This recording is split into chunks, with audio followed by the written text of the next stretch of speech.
Good morning, everyone. Welcome to the Unitarian Universalist Church of Augusta. We are delighted to have so many people joining us here in the sanctuary as well as on Zoom. We would first ask anyone in the sanctuary, please silence all of your devices. Let us go into worship mode in here. We are working to bring you a satisfactory hybrid service, so all the speaking today will be done from the podium. And I would like to introduce our guest in the pulpit, who is not really a guest. There's a lot of official biography stuff on Chris Garcia, but I just have to say he is at the heart of our church. He is part of the worship team. He's part of the meditation group. He helps with the tech deck. He makes cakes and cookies.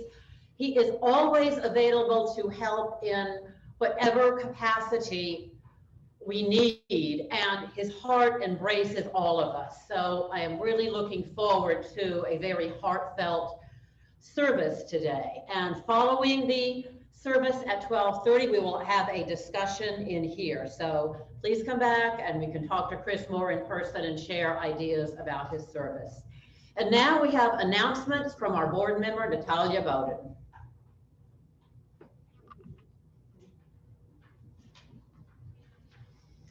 Good morning. Wonderful to see all of you here after such a difficult year, and to see new faces and very familiar faces. So welcome to the Unitarian Universalist Church of Augusta, and a very warm welcome to our visitors and newcomers and guests this morning. I'm Natalia Bowden, a member at large this year with the board.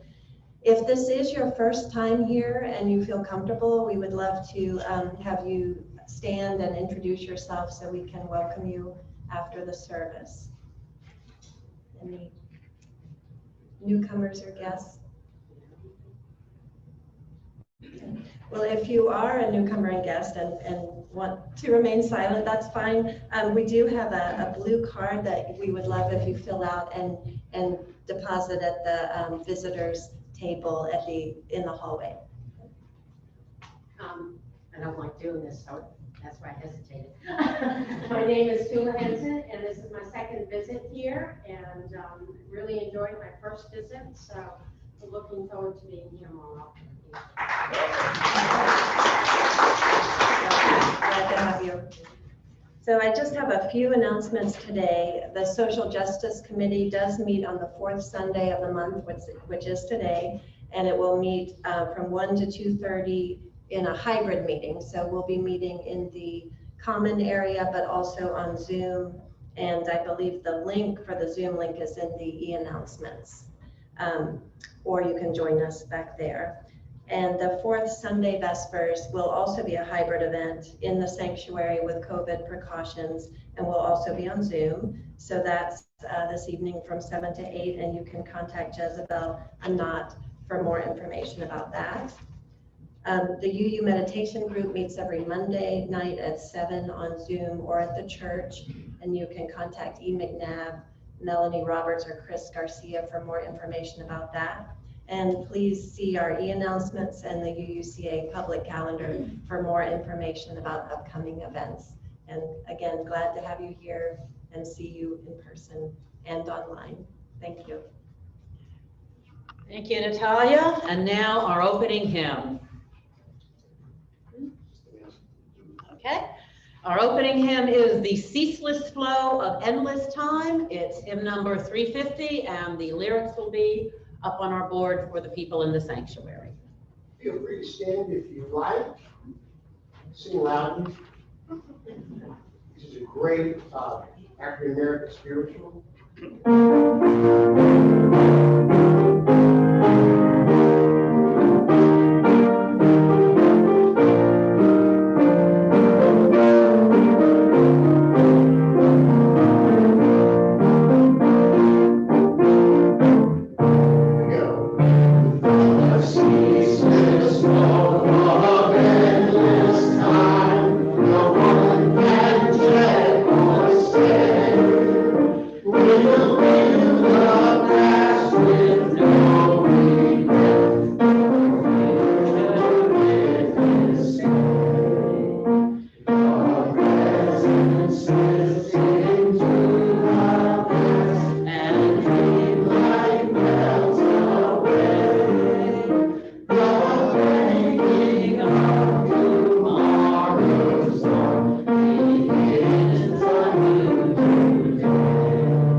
Please be seated. And now let us enter into our time of worship.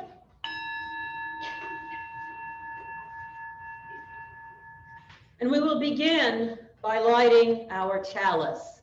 And the words this morning are from the Song of Solomon, chapter 8, verses 6 through 7. Many waters cannot quench love, neither can floods drown it. If one offered for love all the wealth of his house, it would be utterly scorned.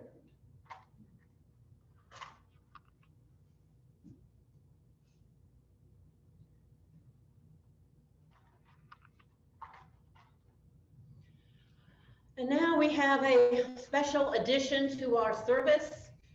We're bidding farewell to one of our members, so I'd like to invite the Hunter family to come up and share their news.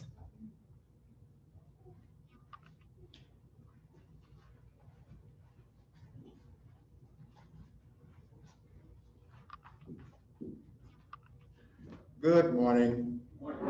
So people who are longtime members should know that us as a Hunter family have been talking about moving back to Germany forever. So, and that's a thing that's still going to happen at some point. But for now, it's not about us as a family. It's about our oldest daughter who will be leaving us in about 10 days. It's about 10 days to head out to Germany on her own. As you know, she joined the Army last year, and she's finally done with 6 months of training here at Fort Gordon. She's a satellite communications operator. My wife always tells me that I have to add that part in so people will know that she has a highly technical job. So, so she'll be leaving. It was important for us to be able to say goodbye in front of all of you. We moved here when she was 14 years old, so she's grown from a young lady to an older young lady who's ready to go out into the road and do her own thing.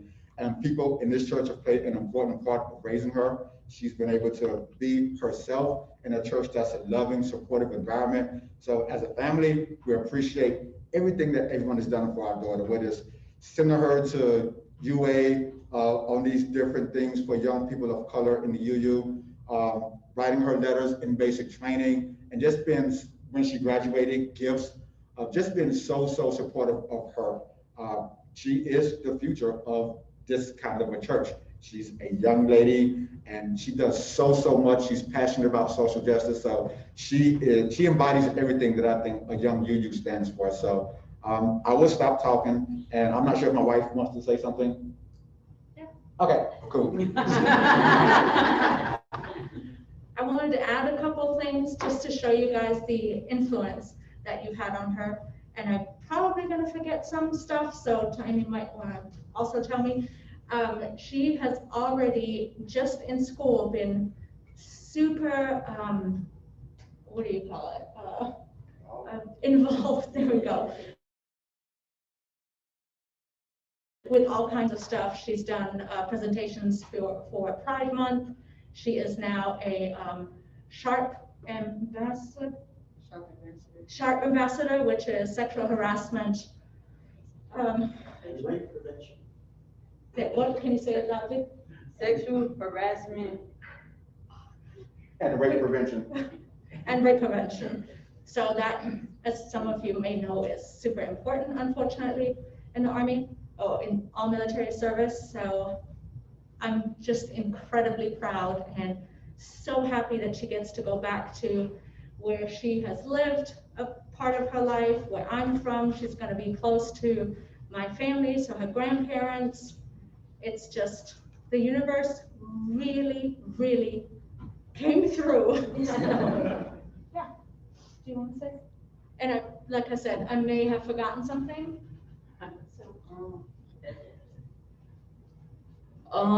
So I guess you may have forgotten a couple things, but that's not, really important. At least to me, I just kind of do what's supposed to be the right thing, and I think I get a lot of that from the church. Regardless what it is, I'm grateful to be in this church that has taught me to stick up for what I believe in, and also, like my parents have said, to just be who I am.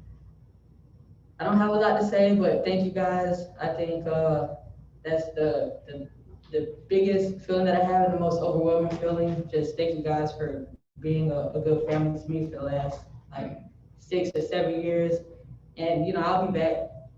3 years is, I'm just starting my life, but I do intend on coming back and seeing the church again. So thank you guys.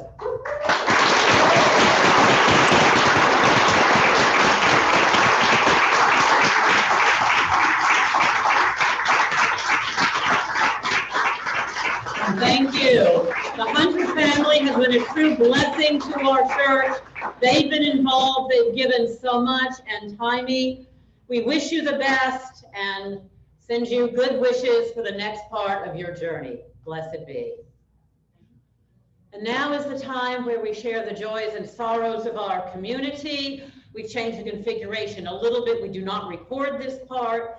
Basically, Chris Palmer from Pastoral Care will begin, and then we'll ask people to come right up here, speak here, and then the Stones and Water are right over here, and then you can exit, hopefully smoothly, over there. Thank you.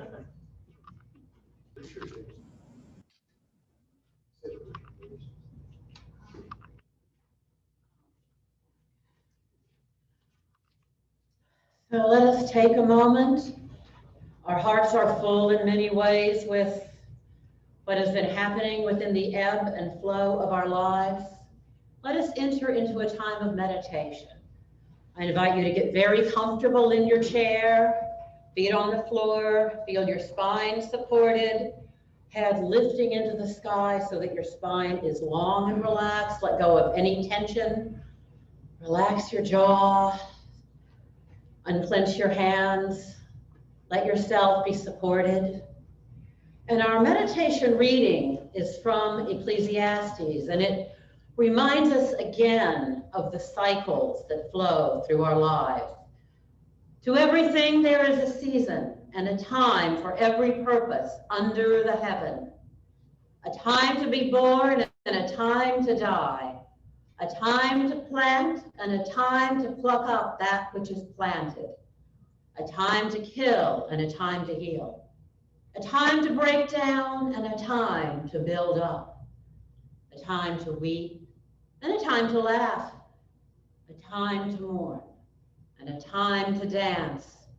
A time to cast away stones and a time to gather stones together.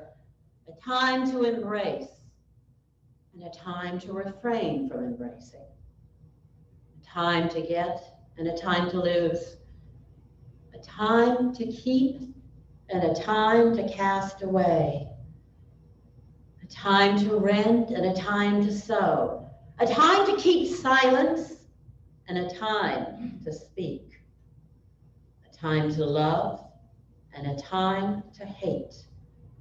A time of war and a time of peace.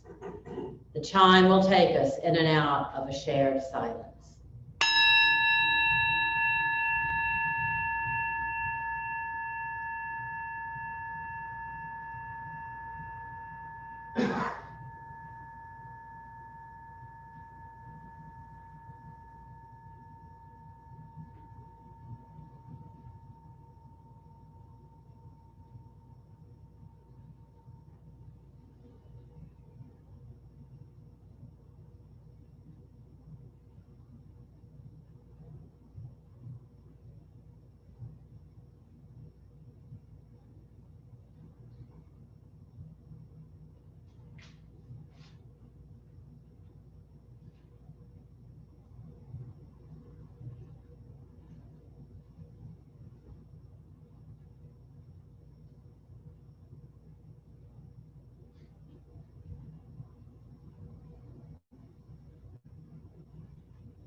This morning in particular, we are aware of how we come together as a shared community and the various ebbs and flows of our lives.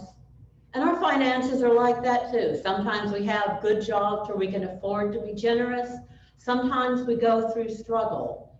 So again, we ask you to look at where you are in the ebb and flow of your financial situation and realize that when you contribute to the flow of the church, it contributes to the wider tides of love and compassion and service that this church can provide for the community. And yes, it goes to the mundane things like maintaining the building and the staff and keeping the lights on. So we ask you now to add to the stream at whatever level you're comfortable with.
your generosity, we thank you.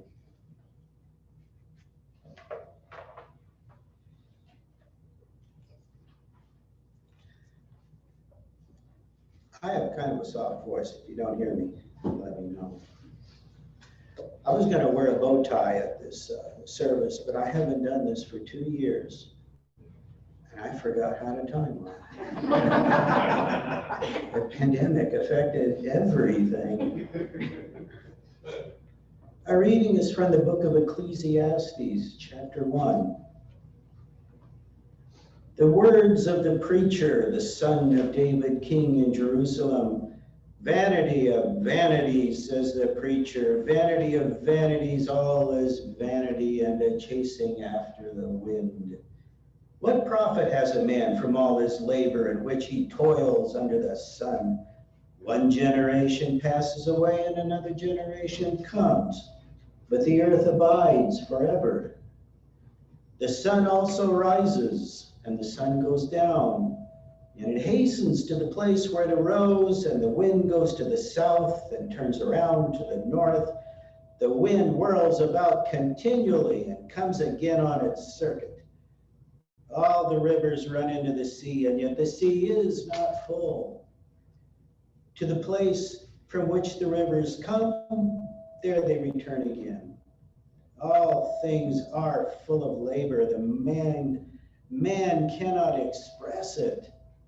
The eye is not satisfied with seeing, and the ear is not filled with hearing.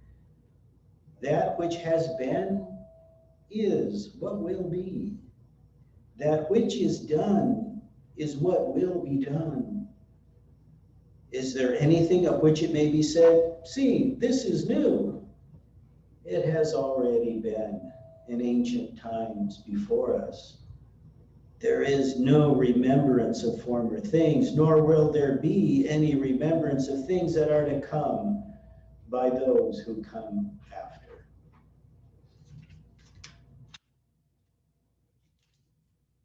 Pandemic affected everything. Let me ask you, how many people here know if you are afraid of death? All right. Some honest people here. How many of you know for sure that you're not afraid of death?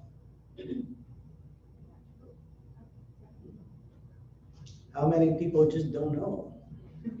There you go. All right, you're right, because the problem you got with that question is that nobody at this moment is dying here, as far as you know. I used to think that I was not afraid of death. I had been in some tight spots in the past. Pretty tight spots, but it worked out okay. Last year, probably around October, before the vaccines and when the plague was really bad, I didn't work at home at all. I had 1 week at home, that was it. Everything else was back at the office, and I was sitting in my drab little gray cubicle by the window, and I was eating a bag of nuts and I was drinking a cup of coffee. And I suddenly realized I couldn't taste anything. And I smelled the coffee, I couldn't smell the coffee. I couldn't smell anything. I got kind of shaky, and I got up quiet and I went down to my car. I had a little thermometer kit there, which I always kept, and I took my temperature, and it had gone up to 99.7. And I sat there with my car with my little thermometer, and I was very afraid. I was very afraid because suddenly it all became real. What is the book of Ecclesiastes? Well, first off, it's in the Bible. Please don't run away. It's in the Old Testament. Most of the Old Testament is about the history of Judaism and the relationship between Jews up and down with the God of Abraham. But in the Bible, there are 5 books that have nothing to do with that. And collectively, these are called the wisdom books, the wisdom books. You've got Psalms, which is very beautiful poetry. A lot of it is kind of angry and self-pitying, but some of it is really beautiful. You got the book of Proverbs, which is a collection of aphorisms about how you should live and how you should not live. And then you have these three other books. Whenever you look at these books, whenever I look at them, I always think, what in the world are these three books doing in the Bible? Why hasn't somebody burned these three books? They're amazing. They're absolutely amazing. You wonder if maybe the Pharisees and scribes in the Council of Nicaea, maybe they didn't read these books. Maybe they didn't know what they said. These books are amazing. These three books, if you think the Bible is boring or God is mean or any of that stuff, that's all right. Check out these three books. The Song of Solomon, okay? Our chalice lighting comes from the Song of Solomon. The Song of Solomon is a 3,000-year-old erotic poem. My old job, love and sex, and it's pretty graphic. Song of Solomon is written by a man describing his woman, and a woman describing her man and what they are going to do as soon as they're alone again. They just can't wait. The woman describes her man as ruddy and vibrant. Sounds like a white guy. The man describes his woman as black and beautiful. Oh, an interracial marriage, back when nobody cared about that. Black and beautiful. The man describes his black and beautiful woman. He says in chapter 7, verse 2, your navel is a rounded bowl that never lacks for mixed wine. How many of you guys ever looked at your wife's belly button and thought that looks like a rounded bowl for mixed wine or guacamole or something? Oh my gosh, let me get the chips. Now the woman is sitting with her girlfriends and describing her man and the twin pillars of his thighs and the things that he likes to do. And she says in chapter 5, verse 13, his cheeks are like beds of spices, yielding fragrance. His lips are like lilies, dripping fragrant liquid myrrh. How many of you women have ever smelled your husband's cheeks, especially in the morning, and thought, yeah, it's like dripping liquid myrrh or something? The man describes every inch of his woman's body. Her neck is like this, and her shoulders are like that, and her, well, you guys read the Song of Solomon, you will never look at two pomegranates in the produce department the same way again. You will not. Oh yeah.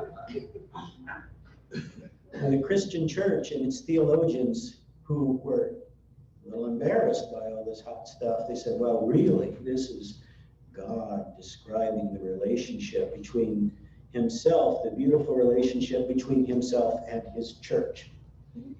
Nothing.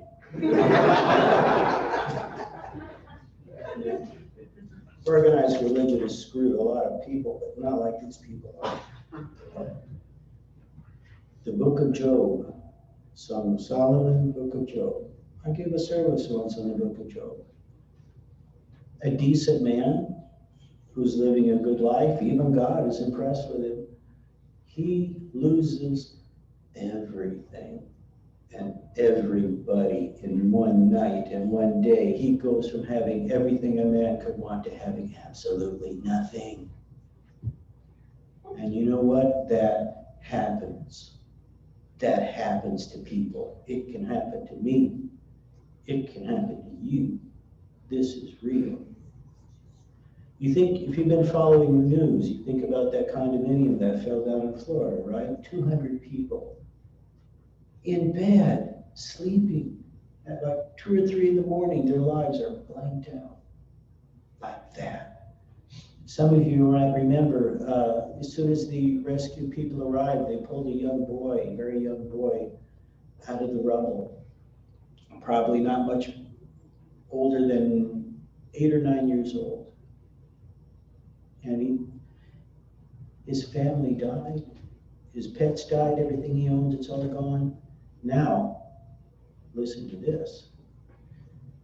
Think of that boy standing there at the street curb in the middle of the night next to the firemen and the policemen and the flashing lights, and some very religious person comes up to him and she says to the little boy, "What did you do?"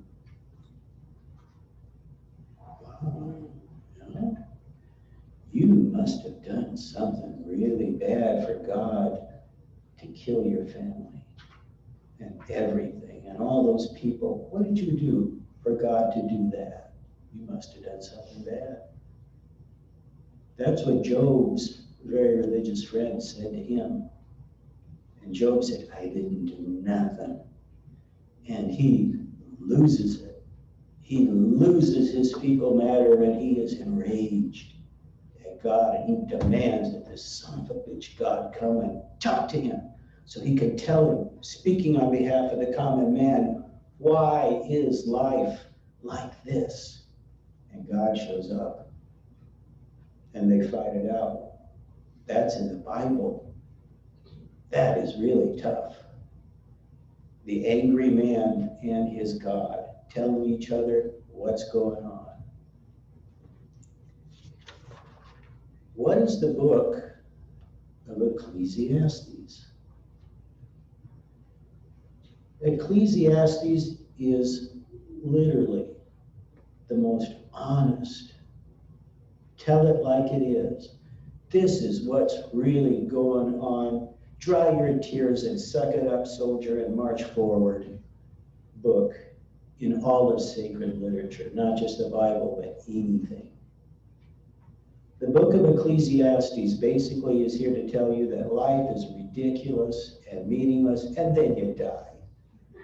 Have a nice day.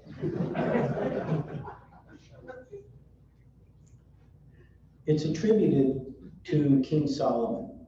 Books in the New Testament and the Old Testament are often attributed to famous people, but we don't really know who wrote it. The book of Ecclesiastes is written in first person, and the author is telling you that he is a man who had way too much of everything, and he found it all meaningless. He had wealth and fame. He was a great king, one of history's great kings, and it didn't make him happy. He tried pleasure and partying and wine and happiness. The Bible says that Solomon had 500 wives and 200 concubines. Oh my gosh. And it didn't make him happy. He says what brought him down was the realization that no matter how you live your life, it all ends up the same way.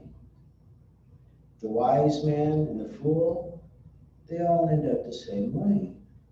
The rich man and the poor man, they all end up in the same cold ground. The hero and the coward, they all end up in the same place. Chapter 9, Ecclesiastes says, "So I reflected on all of this and concluded that the righteous and the wise and what they do in God's hands, but no man knows whether love or hate awaits him. All share a common destiny. The righteous and the wicked, the good and the bad, the clean and the unclean, those who offer sacrifices and those who do not. As it is with the good man, so with the sinner. As it is with those who take oaths, so with those who are afraid to take them. This is the evil in everything that happens under the sun. The same destiny overtakes all." The hearts of men, moreover, are full of evil, and there is madness in their hearts while they live, and afterwards they join the dead. So imagine trying to build an inspiring sermon around that. So it's pretty bleak. But what does he say we should do? What kind of hope does he hold out? He says, verse 8, go and eat your food with gladness. Cheesecake. Drink your wine, coffee, Jack's Good Coffee, with a joyful heart, for it is now that God favors what you do. Always be clothed in white, and always anoint your head with oil. Enjoy life with your wife now, whom you love, all the days of this meaningless life that God has given you under the sun, all your meaningless days now. For this is your lot in life, and for your toilsome labor under the sun now. Verse 10, whatever your hand finds to do, do it with all your might. For in the grave where you are going, there is neither working nor planning nor wisdom nor knowledge. This is basically the message of every mystic and transcendentalist. Don't worry about what's later. What is given in your hand to do right now, do it. Love what there is to love. The people in your life, the people you're closest to, they may drive you crazy, but there's always something there to love. I think everything wants to be what it is. I think a child wants to be a child. I think a bird wants to fly. I like to watch the birds when I'm eating my lunch outside at work. And they fly because that's how they get around, but also they really love flying. Some of these birds, you can tell. A notebook wants to be written in. A book wants somebody to take it down and read it, maybe argue with it. A pen wants to write. A bell wants to ring. A song wants to be sung. Everything wants to be what it is. Ecclesiastes and the great mystics are telling you, if you want to be happy, you're not going to be happy, because that comes and goes, and so does sorrow. Joy is something else. Joy and a joyful life is the energy with which you live your life. Love the woman you love. Love the man you love. Love the work you do. Whatever God puts in your hand to do under the sun, do that with all your heart and presence. Your life, according to the Bible, does not have meaning in itself, but part of your duty as a human being is to give it meaning. The purpose of the spiritual life is not to become more holy.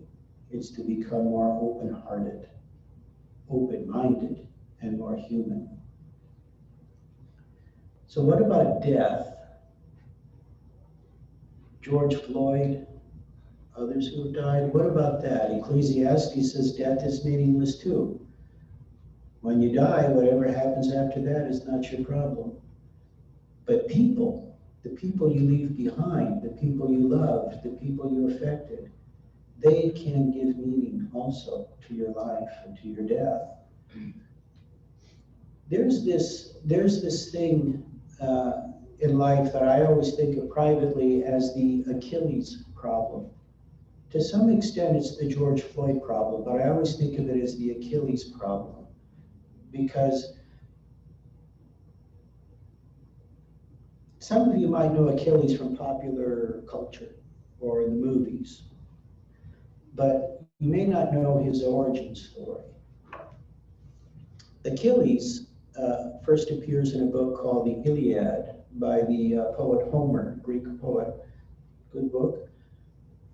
Achilles, long story short, is what's called a demigod. His mother was a goddess named Thetis, a sea nymph named Thetis. She had an affair with Zeus. Zeus's wife got mad and condemned her to marry a mortal, which was humiliating for a goddess. She married the king of Phthia, whose name was Peleus. So Achilles, her beloved son, is half God and half mortal. Now the Achilles bargain is this. Achilles turned out to be the most brilliant combat warrior of his generation, invincible. The thing about it, though, is he really didn't like killing people that much. He was just very, very good at it. So in the Iliad, King Agamemnon wants to go to war against Troy. He wants Achilles to help him lead his troops. He goes to Achilles and tries to push him to come to Troy and fight. The Achilles bargain is this. His mother, Thetis, like any mother, doesn't want her son to go into combat. So she says to him, son, you have two destinies. You have two destinies. If you stay here, you're going to live a long life. You're going to be rich, you're going to have children, you're going to be very prosperous, you're going to be a happy man, and you're going to live a long time and prosper, and your kingdom will prosper. And when you die, nobody's going to remember you. You will be forgotten. Now, if you go to Troy, you're going to be killed. You will never see Greece again. You will not survive that war. But your name will live on forever. About 3,000 years so far. And I think Brad Pitt played him in a movie. Not bad for a short life. What if your mother was a goddess or something and said, young man, you want to live a long life as an ordinary person and be happy and be forgotten? Or if you do this thing, you're going to die. But people will remember you as a hero. What would you choose? Most of us old guys here, we never got that choice. That choice was made already, a long time ago. And most of us are going to be forgotten. There's also a third aspect of the Achilles bargain, which is where you don't get a choice. You think about George Floyd. Now, nobody ever asked him how he wanted to die. He was an ordinary man. His life had some good in it, and it had some problems in it. I would imagine his last moments in this world, with that policeman's knee on his face and the people crowded around him, must have been very lonely. Crucifixion was like that. Crucifixion's a very lonely way to die. You're surrounded by people who have no pity for you. They're just laughing. I wonder if Jesus had the Achilles bargain. And maybe he made the same choice Achilles made, short and powerful. George Floyd didn't make that choice. His last moments were probably moments of despair as he realized that he was not getting out of this. And this was how it was going to end for him. But the crowd, someone made a video, other people made a video, it was broadcast to the world, and that video made an impact on human life all over the world. Interesting question. If somebody said, you can lead an ordinary life, or you can die with a policeman's knee choking you in front of a crowd of people, but your death will impact the world. What would you choose? What would you be willing to say goodbye to and never know? That's the Achilles bargain. And once you think about it, you start to see it everywhere. Sometimes people have that choice, some people don't know. And the courage of it is that you don't know. You don't know how it's going to turn out. You just do the best you can.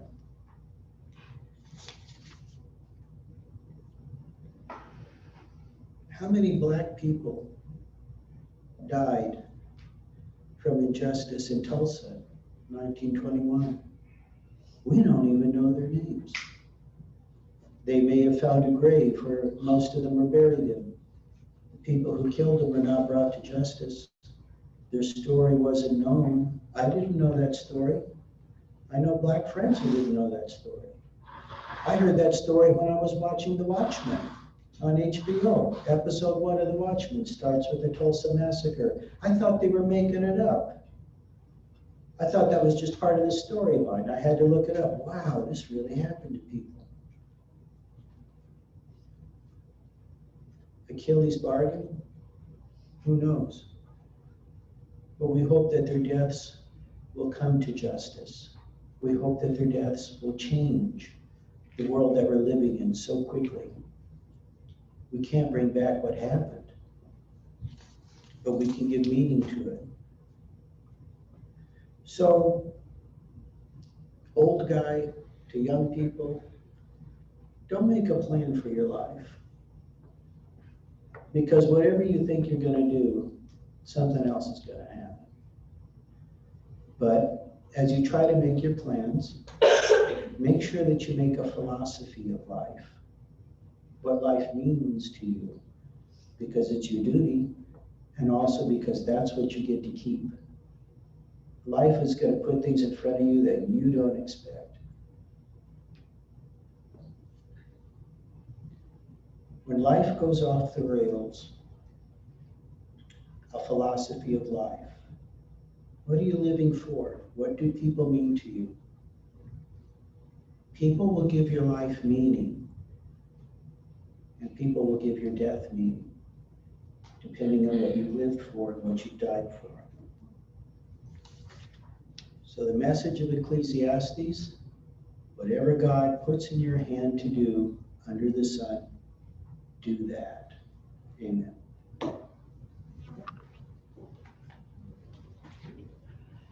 And our closing hymn is Turn, Turn, Turn. I'm actually going to turn the camera so you can see our wonderful musicians setting up. All right. So, Okay. if you hear this now, but I might know, or you might not, but it's easy. Rock and roll. Anybody want to tambourine? Tambourine something? David? Hard to do the song without tambourine. I kind of wish I had my 1960s stare on. Like, it was down. Let's see. I got 60s sound. Love that. Are we ready back there? He's ready. Here we go. 1, 2, 3, and.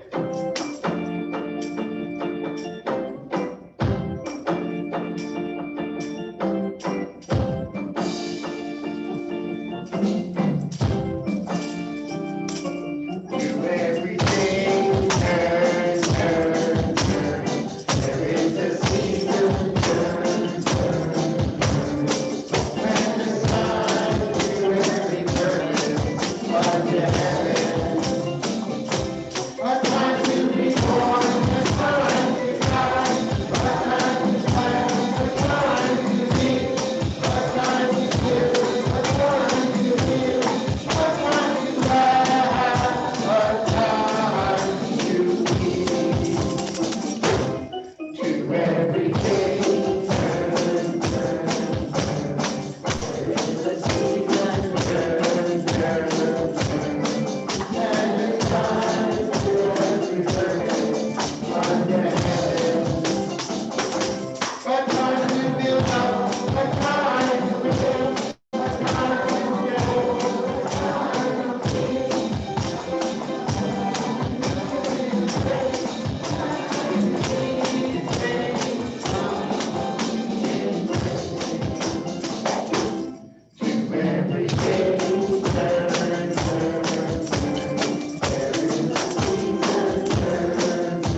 The whole book of Ecclesiastes, and maybe life in general, can be summed up in two words. Two words.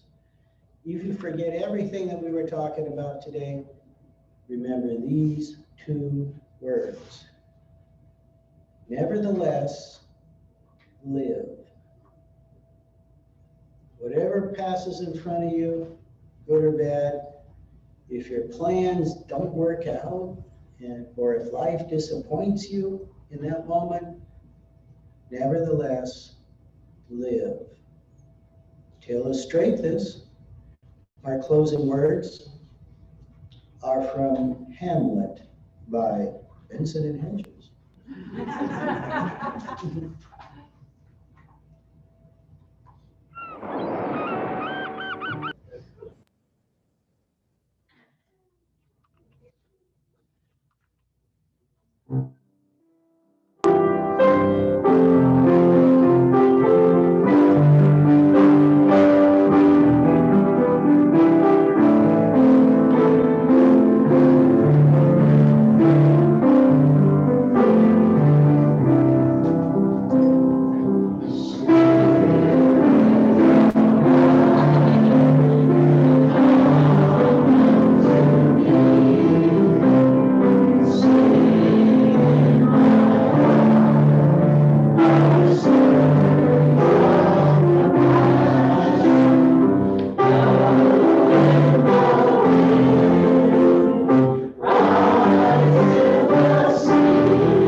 Our closing hymn is a jazz tune called Owen's Bounce. Steve, do we have the drums still on?